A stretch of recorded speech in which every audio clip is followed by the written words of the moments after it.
Hello，大家好，我是议员。各位还记得前阵子我才做了一个影片，说一些大佬他们究竟跑到哪里去了？还有说到优大的账号拥有8亿战力，居然荒废了自己的账号，完全不去理。但是在近期就有一些观众跟我爆料说，优大已经移民了，他移民来的王国就是3842。如果你们点开这边排行榜查看的时候，就可以看到战力最高的究竟是优大。所以今天我们来讲一下这个王国的事情，还有他们到底招募了多少的移民玩家，还有近期发生的一些争议。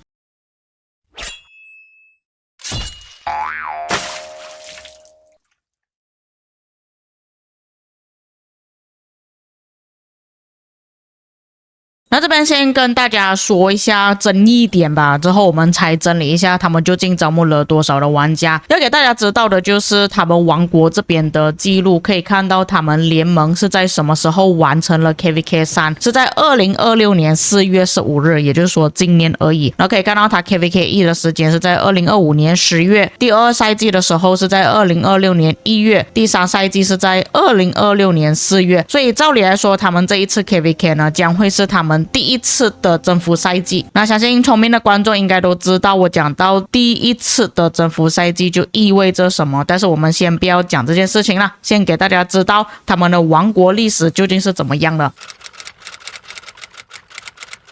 也是顺便跟大家更新一下他们这一次 KVK 的状况呢，就是1v3。我是感觉说他们这边的数据可能有点过于夸张了，因为招募了很多大佬，尤其是优大他这个战力应该是其他的王国都没有的战力，所以才会变成这样子。那我们先来看一下他们这一次 KVK 的数据好了，可以显然的看到这边多数的王国都是新的王国，也是再次的验证了他们是第一次打征服赛季，所以才会看到这些王国的数字都是很接近的。那我们来看一下详细的内容，这里可以看到其实他们的战力并不是最高的，战力最高的反而才是土阵营，他们这边有64 billion， 然而火阵营也就是3842阵营只有44 billion 而已，但是他们的击杀是比起对方还要多出好多倍的，你也可以看到这边有819 billion， 然而土阵营390 billion， 水阵营342 billion， 风阵营616 billion。 虽然这个 KVK 1v3 也是不太公平啦，但是显然的不管哪一个阵营跟火阵营合作的那个击杀都会特别高，也就是因为这样子的原因，所以他们才变成 1v3 的 KVK。 然后我的观众也是有跟我说这件事情啦，他就说叫我去关注一下他们这一场 KVK 所以我应该会直播他们的 KVK 来看他们 KVK 表现到怎么样。我个人也是挺期待的，在优大回归之后他 KVK 会怎样打，所以这边就跟大家解释了，还有给大家看了他们这场 KVK 的数据。接下来我们要回来看一下他们这个王国。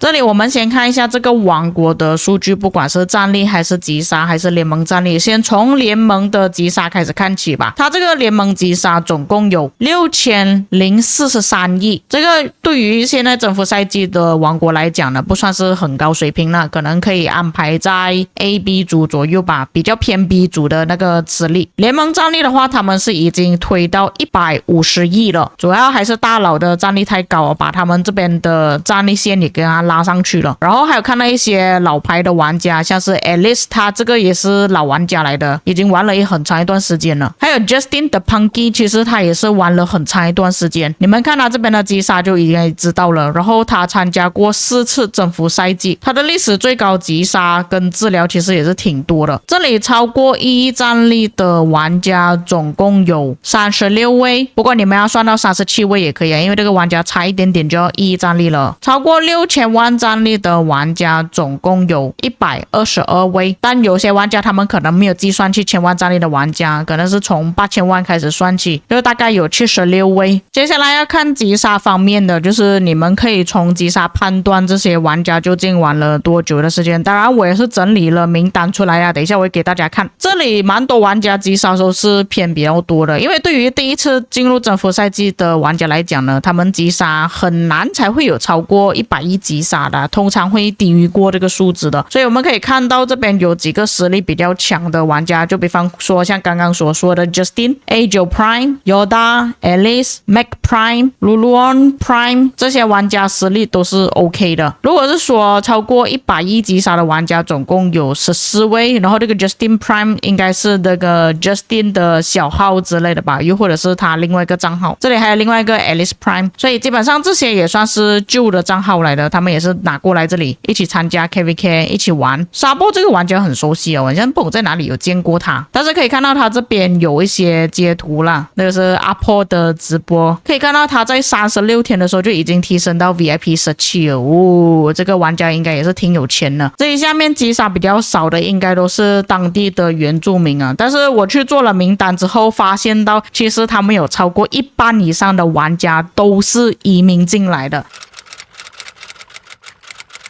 这也是今天主要讲的争议点。那么这个就是我所制作的数据啦，你们可以看到玩家的名字啊，他们的 ID、历史最高战力等等这些所有的数据。这些玩家名字已经变成红色的，就表示说这些玩家是已经移民离开了。但是我把他们的记录也是保留在这边啦，免得有一些玩家想要看一下有哪一些玩家是从这个王国已经移民离开了。但是你们可以注意看到，他这边王国原本的数据就只有这么长而已，算下来总共就有53位，但是有一些玩家已经移民离开了，所以算下来应该有大概40多位左右而已。然而你们可以看到右手边这些绿色的名字全部都是新移民进来的玩家，左边的数据我是拿4月1日的数据，然后右边的数据呢是拿5月2日，就是相隔1个月的时间而已。可以显然看到连移民的玩家都比原住民的还要更多，所以这边我们可以理解为算是一些老玩家他们组织了一个团体之类的，一起同步移民到这些新的王国，去重新建立一个王国，去重新开始玩，因为在新的区域可能会比较好玩一点啊，还是什么之类的。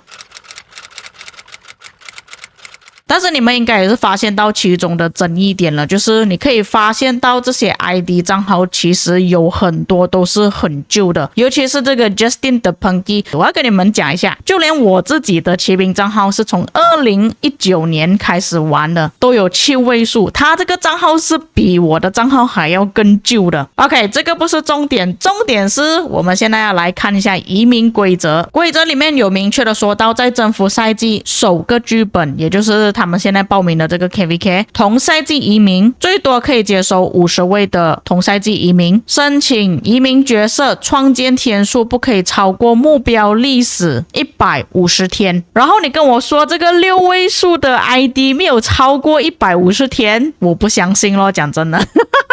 这个是不可能的事情啊！你们可以看到这个玩家 ID 跟这个玩家的 ID 差距有多大就知道了。而且他不是唯一一个玩家是拥有这么短的 ID， 还有下面这几个玩家都是 ID 比较短的。也就是说这几个玩家至少玩了万国觉醒大概5-6年的时间了吧，至少有可能更久，大概7年左右都说不定。因为我的 ID 就是7位数的，然后我已经玩了8年的时间，怎样去判断呢？ OK， 其实我自己也不清楚，所以我去问了 AI观察角色的 ID 位数，如果是7位数或者是更短的话，基本上就是2018年或者是2019年初期的元老玩家。国际服刚开始的时候，他说的没错，很像我就是7位数的，我就是2019年9月的时候开始玩万国觉醒的，而且我7位数我是2开头的，像他这边3开头的话，至少应该也是玩了大概7年左右。然后这些8位数的玩家呢，我们可以来看8位数基本上也是从2019年到2020年，我是比较偏向于可能是在2020年左右的玩家啦，因为他这边是讲12开头嘛，像我这边做的数据呢，有很多不是12开头啊，就只有几位是12开头而已，大多数可能3开头，9位数通常是这近几年所加入的一些新玩家。然后我其中一个观众呢，刚好就是犹大王国的敌人，所以我们可以看一下他这边就跟我投诉说，哦，他也是一样去问了 AI， 然后讲什么时候后加入万国觉醒，用他的 ID 来判断，然后也是去询问了客服，有些账号是玩了好几年的时间。那我们来看一下客服是怎样去回答的。这里客服他给的答复是讲，他非常理解当前 K4 局势的担忧，目前的挑战确实会给您和王国成员带来不小的压力，不过经过进一步审核，确实没有异常。这个客服讲的，不是我讲的。K4 的最终走向不仅考验纸面实力，也非常依赖王国的资源统筹、外交结盟以及整体的战略配合。关于您对当前局势反馈，我们也会记录下来，希望团队能作为后续优化赛季平衡性的参考。然后我这个观众就不爽了，他就说没事，我会鼓励大家都有这么干的。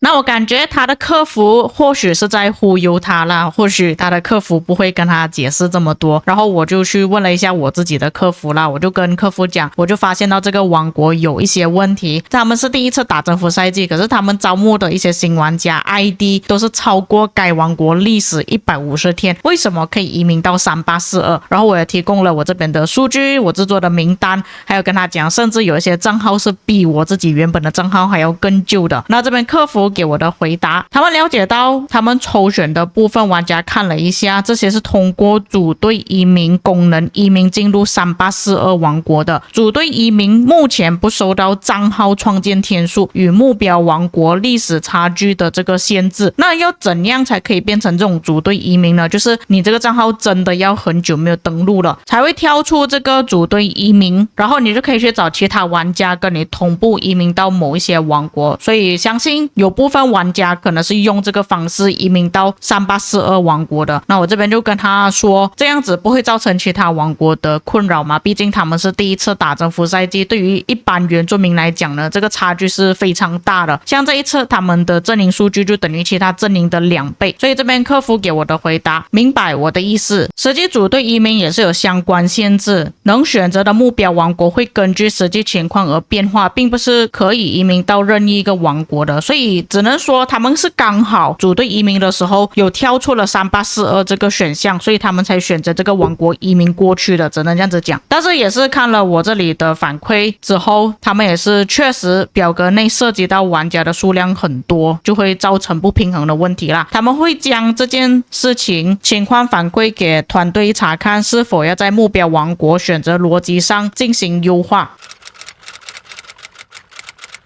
我是觉得这个是很有必要的吧，就是你这个账号如果是在征服赛季真的是有很长一段时间没有登录了，你可以移民，但是你组队移民的王国呢，不应该是这种第一次打征服赛季的王国，因为这样很明显是欺负人。我是觉得他们可以给一些征服赛季的王国，但是实力或许没有这么强的，让这些组队移民的玩家移民到这种王国里面去，或许会比较好。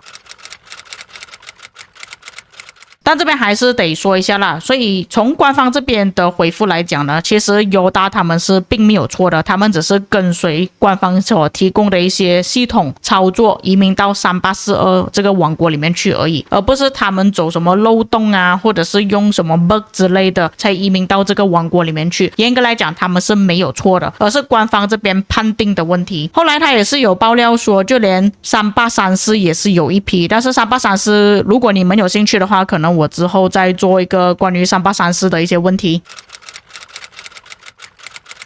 以上就是关于他们这一场 KVK 还有关于3842王国里面的一些消息啊、一些问题啊、争议点等等。或许也就是因为这样子，所以其他3个阵营才觉得说不公平，为什么你们这么多 sleeping account， 就是俗称沉睡的账号，这么多老账号，击杀也是比我们高这么多，所以我们不会跟你们合作，我们想要3打1这样子，因为你们这样子移民呢是不公平的，或许是这样。而且他们那个击杀数据真的是太离谱了，超越这么多的王国。这里我们只是从这个3842的数据来看就知道了，你看其他的王国基本上都是这么少的，可能就1000多亿，最多就是这个阵营而已。但是剩下的阵营呢，基本上就是这么少。除了这个3835他们的击杀也算是挺多，都有5000多亿。那不管怎样呢，他们是已经决定好这一场 KVK 是1v3了，我也是很期待他们之后 KVK 的表现会变得怎样。重点是他们现在其实开始要准备第3级阶段，也就是战力冲刺了。我比较好奇说这个王国的玩家他们会把战力提升到多高，因为目前我看到第2阶段的时候，火阵营是垫底的，